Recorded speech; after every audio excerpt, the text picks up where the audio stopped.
यह कॉल इसलिए खास है क्योंकि शॉर्ट टर्म में रेवेन्यू ग्रोथ थोड़ी म्यूटेड रही, लेकिन कंपनी ने ऑर्डर बुक, मार्जिन डिसिप्लिन और long term infrastructure linked opportunities को लेकर मजबूत कॉन्फिडेंस दिखाया है।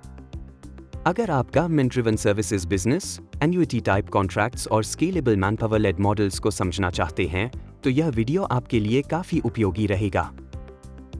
सबसे पहले ओवरऑल परफॉर्मेंस की बात करें तो Q2 FY26 में क्रिस्टल इंटीग्रेटेड सर्विसेज ने ₹283.40 करोड़ का रेवेन्यू दर्ज किया, जो ईयर ऑन ईयर लगभग 6.5% की ग्रोथ दर्शाता है। ग्रोथ मॉडरेट इसलिए रही क्योंकि कई लार्ज गवर्नमेंट टेंडर्स की डॉक्यूमेंटेशन और अप्रूवल प्रक्रिया में डिले हुआ, जिससे वर्क ऑर्डर्स का एग्जीक्यूशन और बिलिंग अगले क्वार्टर में शिफ्ट हो गया। मैनेजमेंट ने साफ कहा कि यह डिमांड की कमी नहीं, बल्कि टाइमिंग मिसमैच है। EBITDA Q2 FY26 में ₹17.90 करोड़ रहा, जिसमें 5.3% YoY ग्रोथ है, जबकि EBITDA मार्जिन 6.32% रही।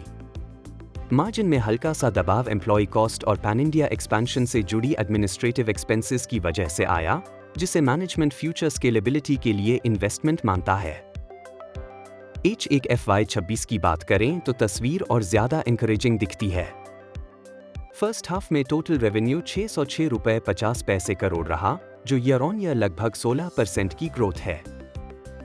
EBITDA ₹39.30 करोड़ रहा, जिसमें 18% YoY ग्रोथ दर्ज हुई और EBITDA मार्जिन 6.47% तक पहुंच गई। पैट H1 FY26 में ₹29.50 करोड़ रहा, जिसमें slight decline higher depreciation, finance cost और कंजर्वेटिव टैक्स प्रोविजनिंग के कारण आया। ओवरऑल नंबर्स यह संकेत देते हैं कि ऑपरेटिंग लेवरेज धीरे धीरे इंप्रूव हो रहा है। कॉर्पोरेट बिजनेस इस कॉल का सबसे बड़ा हाईलाइट रहा। H1 FY26 में कॉर्पोरेट सेगमेंट रेवेन्यू लगभग 53% YoY बढ़ा है, जो क्रिस्टल की डाइवर्सिफिकेशन स्ट्रैटेजी की सफलता दिखाता है। कंपनी ने सिर्फ 6 महीनों में 92 नए कॉर्पोरेट क्लाइंट्स जोड़े हैं, जिनकी क्वालिटी और मार्जिन प्रोफाइल पहले से बेहतर बताई गई है। फार्मा, मैन्युफैक्चरिंग, लॉजिस्टिक्स, वेयरहाउसिंग और ITES जैसे सेक्टर्स में क्रिस्टल की प्रेजेंस अब पैन इंडिया बनती जा रही है। मैनेजमेंट के अनुसार कॉर्पोरेट कॉन्ट्रैक्ट्स में मार्जिन स्ट्रक्चरली बेहतर हैं, क्योंकि क्लाइंट्स सर्विस क्वालिटी और कंप्लायंस को ज्यादा वैल्यू देते हैं। गवर्नमेंट और पब्लिक सेक्टर कॉन्ट्रैक्ट्स क्रिस्टल का कोर बैकबोन बने हुए हैं। Q2 और H1 FY26 के दौरान कंपनी ने कई बड़े मैंडेट्स जीते हैं, जिनमें दिल्ली डायरेक्टोरेट ऑफ एजुकेशन से ₹157 करोड़ का सैनिटेशन और security contract, Andhra Pradesh directorate of medical education से ₹168 करोड़ का health care sanitation contract, Maharashtra social welfare projects के लिए ₹370 करोड़ का ऑर्डर और MSEDCL से ₹65 करोड़ का सबस्टेशन OM कॉन्ट्रैक्ट शामिल है। ये कॉन्ट्रैक्ट्स सिर्फ रेवेन्यू विजिबिलिटी ही नहीं देते, बल्कि फ्यूचर प्री क्वालिफिकेशन और लार्जर टेंडर्स के लिए एंट्री बैरियर भी मजबूत करते हैं। ऑर्डर बुक पर मैनेजमेंट ने डिटेल्ड क्लैरिटी दी। Current executable order book ₹2,600 crore से ज्यादा का है, जिसमें लगभग ₹1,600 करोड़ गवर्नमेंट कॉन्ट्रैक्ट्स और ₹960 करोड़ कॉर्पोरेट कॉन्ट्रैक्ट्स से हैं। यह ऑर्डर बुक लगभग 3 वर्षों की रेवेन्यू विजिबिलिटी देता है, क्योंकि ज्यादातर कॉन्ट्रैक्ट्स 3+1 ईयर टेन्योर वाले हैं। मैनेजमेंट ने साफ किया कि एग्जीक्यूशन कैपेबिलिटी कोई इश्यू नहीं है, केवल डॉक्यूमेंटेशन और टेंडर फाइनलाइजेशन डिलेस कभी-कभी क्वार्टरली नंबर्स को डिस्टॉर्ट करते हैं। मार्जिन्स की सस्टेनेबिलिटी पर मैनेजमेंट ने भरोसा जताया है। डिसिप्लिन्ड बिडिंग स्ट्रैटेजी अपनाई जा रही है, जहां company low margin tenders intentionally छोड़ रही है।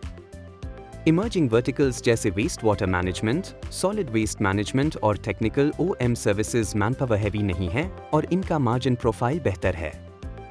सिक्योरिटी मैनपावर और MP रिलेटेड कॉन्ट्रैक्ट्स भी ट्रेडिशनल IFM सर्विसेज से ज्यादा प्रॉफिटेबल माने जा रहे हैं।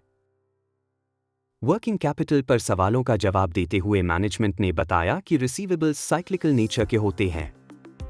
Q2 के बाद सब्सटैंशियल कलेक्शंस हो चुकी हैं, जिससे आने वाले क्वार्टर्स में डेब्टर डेज नॉर्मलाइज होने की उम्मीद है। बैड डेब्ट्स का हिस्टोरिकल ट्रैक रिकॉर्ड काफी क्लीन बताया गया है।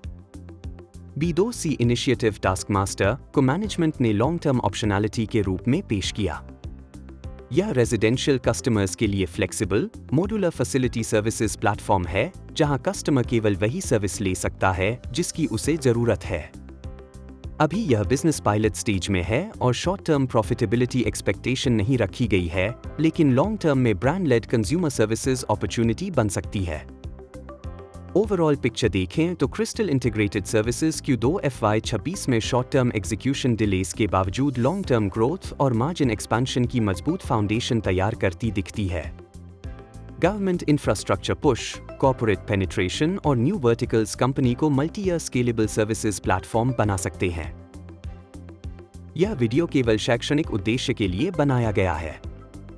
इसमें दी गई जानकारी किसी भी प्रकार की निवेश सलाह नहीं है। कृपया किसी भी निवेश निर्णय से पहले अपने SBI रजिस्टर्ड इन्वेस्टमेंट एडवाइजर से सलाह अवश्य लें।